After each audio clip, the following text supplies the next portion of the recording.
នេះគឺជាវីដេអូសម្រាប់អ្នកសិក្សាភាសាអង់គ្លេសនៅក្នុងវីដេអូនេះ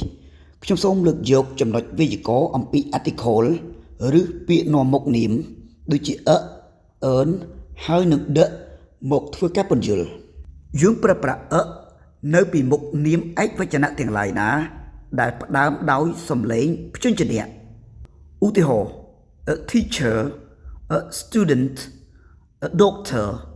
a farmer និង a chef នាមទាំងអស់នេះគឺសុទ្ធសឹងតែជានាមដែលផ្ដើមដោយសំឡេងព្យញ្ជនៈ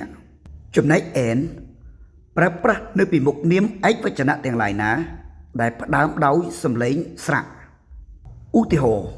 an artist an engineer an electrician an actor និង an actress នាមទាំងនេះសុទ្ធសឹងតែផ្ដើមដោយសំឡេងស្រៈរីឯ the ឬ the អាចប្រើប្រាស់នៅពីមុខនាមឯកវចនៈក៏បាននាមពហុវចនៈក៏បាននាមដែលផ្ដើមដោយសំឡេងស្រៈក៏បាននិងនាមដែលផ្ដើមដោយសំឡេងព្យញ្ជនៈក៏បាន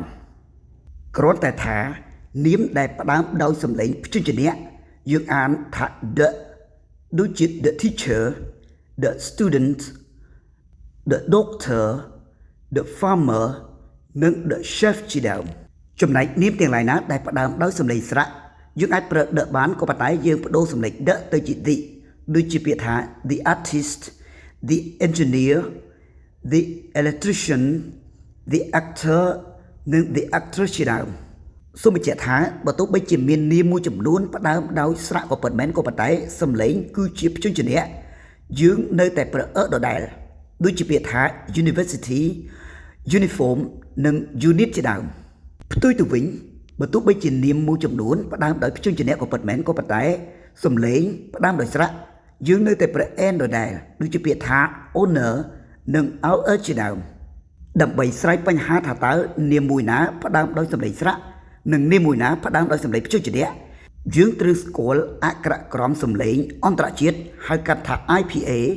ដែលមានរហូតដល់ទៅ44និមិត្តសញ្ញាចែកចេញជាស្រៈចំនួន20និងព្យញ្ជនៈចំនួន24ដែលមាននៅក្នុងវចនានុក្រម Oxford និងវចនានុក្រម Cambridge ជាដើមជួបគ្នានៅក្នុងវីដេអូបន្ទាប់